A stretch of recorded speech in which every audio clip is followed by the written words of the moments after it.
You can love someone, know the history, and still mistake your picture of that person for the person. Then one unexpected reaction can feel like betrayal.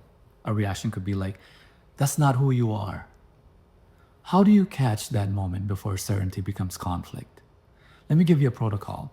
Notice, ask, update. This episode will show you how to use that practice without turning curiosity into interrogation or letting a good explanation erase repeated behavior. You need a picture, but the picture is not the person. You can't begin every interaction from zero. You carry a working picture of people into each new interaction. That picture may contain real facts. It may also contain old memories, hopes, roles, categories, and conclusions you drew from incomplete information. It may include the person as they were 3 years ago. It may include what you needed that person to be when the relationship began. None of that automatically makes you deceptive, controlling, or pathological. It makes the picture unfinished. A problem can begin when unfinished knowledge becomes certainty. Your partner gets quiet after conflict, so you decide the silence means indifference.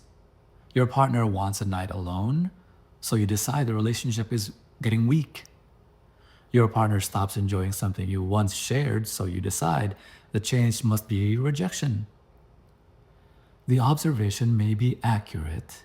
The meaning you assign to it may not be. In the book O.L.N.E., there's a chapter which uses the word called particularities. Particularities means details such as a person's history, values, and communication preferences.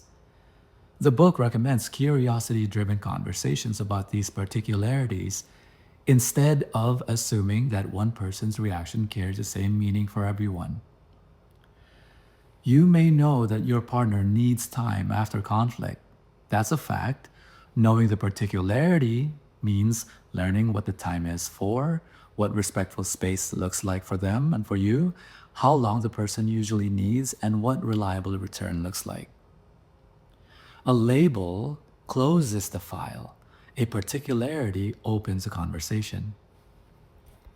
Let me illustrate this for you using fictional characters Maya and Lee. After difficult conversations, Lee becomes quiet. Maya experiences the silence as emotional distance. The longer Lee says nothing, the more certain Maya becomes that Lee doesn't care. Maya's conclusion is understandable. Silence can be punitive. A person can withdraw to avoid responsibility. A person can also become quiet because words take time, because emotional intensity feels overwhelming, or because speaking too quickly has caused harm before. Maya doesn't know which explanation fits Lee yet, but Maya has a settled picture. Lee is emotionally unavailable. Once that picture hardens, new moments can be recruited to prove it. Lee's silence may seem to confirm the picture. Lee's eventual explanation may sound like an excuse. Even Lee's return to the conversation may be dismissed as damage control. The picture can become difficult to correct when it shapes what evidence is allowed to mean. Lee may have a picture too. Maya always overreacts. That picture can erase important differences between panic, anger, and a legitimate request for repair, and a response to Lee repeatedly failing to return. Both people can be seeing something real while still missing the person. Your picture can contain reality and still need revision. So remember the three. The first move is to notice. Notice the difference between what happened and what you concluded. What happened here was Lee became quiet after the disagreement. What Maya concluded was Lee doesn't care. Lee wants control. Or Lee is abandoning the relationship. The conclusion may eventually be supported, but it has not been established by the silence alone. Noticing doesn't mean talking yourself out of your perception. It means giving your perception a more honest label. Instead of Lee doesn't care, Maya can say, I'm interpreting Lee's silence as not caring. That sentence creates room for investigation without demanding that Maya distrust the perception. Try it with your own certainty. They're trying to punish me becomes, I'm reading this as punishment. They never want intimacy can become, I'm reading these refusals as a lack of desire for intimacy. They're ashamed of me becomes, I don't understand why I'm being kept separate from this part of their life. You're not erasing the concern. You're separating the observation from the hidden motive you attached to it. Repeated behavior can guide your trust, boundaries, and participation decisions. It can't reveal a private motive with certainty. Without that distinction, Maya could accuse Lee based on a motive story or accept Lee's explanation while the same hurtful pattern continues. The second move is ask. Maya asks Lee one genuine question. When you become quiet after conflict, what is happening to you? She's not asking, why are you shutting me out again? It's not, do you even care about this relationship? It's not, how long are you going to punish me for? Those questions already contain the answer. They invite Lee to defend against Maya's picture rather than describe Lee's experience. A genuine question leaves room for information that could damage your understanding. The book OLNE asks you to stay present, ask follow-up questions based on what the person actually said, and get to know the person without campaigning to change that person. But curiosity has an ethical limit. The other person is allowed to say, I don't want to answer that right now. A declined answer ends pressure on that question. You can decide what the absence of information means for your participation, but you can't turn curiosity into an entitlement to disclosure. Asking is an invitation, not an extraction method. See the chapter on truth about lies in the book OLNE.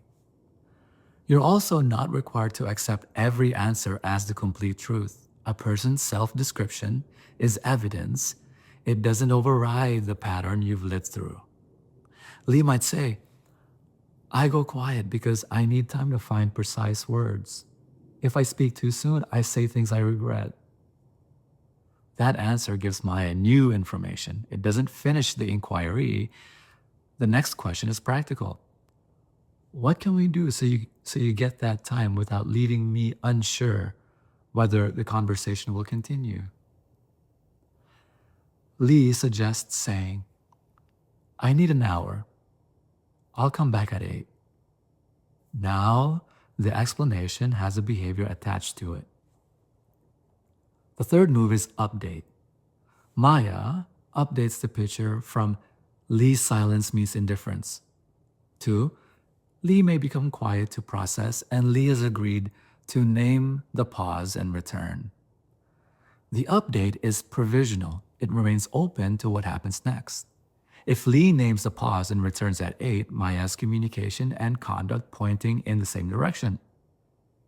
If Lee repeatedly promises to return and doesn't, Maya has different evidence. The explanation may still describe Lee's private intention, but the pattern tells Maya what the relationship can currently sustain. Maya doesn't need to prove that Lee secretly intended abandonment. Maya only needs to decide whether repeated disappearance is compatible with the relationship Maya wants. This is why the update has 2 parts, what Lee says and what Lee does next. Without curiosity, Maya may punish Lee for an intention Lee never had. Without attention to behavior, Maya may keep accepting a good explanation for a pattern that never changes. Notice Ask, update. It uses both communication and conduct. Notice Ask Update is a practice I created for this episode. It isn't scientific, clinical, or diagnostic, and it hasn't been validated. It can't guarantee that someone will disclose, that trust or intimacy will grow, that you'll be safe, or that the relationship will continue. Acceptance isn't agreement and doesn't require continued participation. Ask what it looks like in practice. When someone says, I need space, ask what space looks like. How much time? Will the conversation continue? Will you reconnect? Or how will you reconnect? Don't demand an answer. If the person answers, compare the description with what happens next. The phrase isn't a decision. The pattern helps you decide what participation is possible. An update can change what you do. An update isn't always a kinder explanation. Sometimes new information makes the relationship easier to navigate. Sometimes it makes a limit clearer. Suppose Lee starts naming the pause and returning when promised. Maya may stop reading every quiet moment as rejection. Maya can give Lee the requested hour without spending the hour guessing whether the relationship is ending. For Maya, the agreed return makes Lee's request for space specific and observable. The updated picture isn't Lee is good or Maya was wrong. It's specific. Lee needs time after conflict. Lee can communicate that need, and Lee has begun returning reliably. Now, suppose Lee explains the silence but keeps disappearing for days. Maya can understand the explanation and still update in a different direction. This pattern doesn't provide the repair Maya needs. That update doesn't require a diagnosis. It doesn't require Maya to decide whether Lee is afraid, indifferent, avoidant, overwhelmed, or controlling, or narcissistic. Maya can decide from the available relationship, I can't keep participating in conflicts that end without a return. The same applies when a person declines to answer. Respecting privacy means you stop pressing. It doesn't mean you must commit without information you need. You can say, you don't have to answer, and I'm not able to make this decision without more clarity. An honest update may change your question, your request, your boundary, or your participation. The purpose isn't to reach the nicest story, it's to respond to the person and the pattern that are actually available and present. Keep the picture revisable. Familiarity can tempt you to stop asking what has changed. History may give you useful knowledge and confidence. You may start finishing sentences, predicting reactions, and treating old preferences as permanent traits. Then the person changes. A partner who once wanted constant contact may need more solitude. A person who avoided conflict may learn to speak directly. A person who once agreed to a relationship structure may no longer want it. You don't honor a relationship by forcing someone to remain consistent with your oldest picture. You also don't honor yourself by treating every unexplained change as growth. Update with words and conduct. Ask, is this still true for you? Ask, what does this mean to you now? Ask the question, what would this look like in this practice? Then watch whether the practice arrives. Try this one assumption. Choose one thing you feel certain you know about someone close to you. Write 3 lines. Notice, what did I directly observe, and what meaning did I add? Ask, what is one consent-respecting question that could teach me something I don't already believe? Update, what did the person communicate? What did the person repeatedly do? And how should that change my current understanding or my participation? Don't use the exercise to pressure someone into disclosure. Don't use one beautiful answer to erase a harmful pattern. Don't use one difficult moment to erase years of reliable care. The picture is supposed to change when reality gives you a better information. You may know someone deeply and still leave room for that person to change. Intimacy can involve a continued willingness to learn while you make honest decisions from what is communicated and what is repeatedly lived. Notice the assumption. Ask a real question. Update the picture. Then meet the person who is actually there in front of you. Thanks for watching this video. I'll see you in the next episode. Bye bye.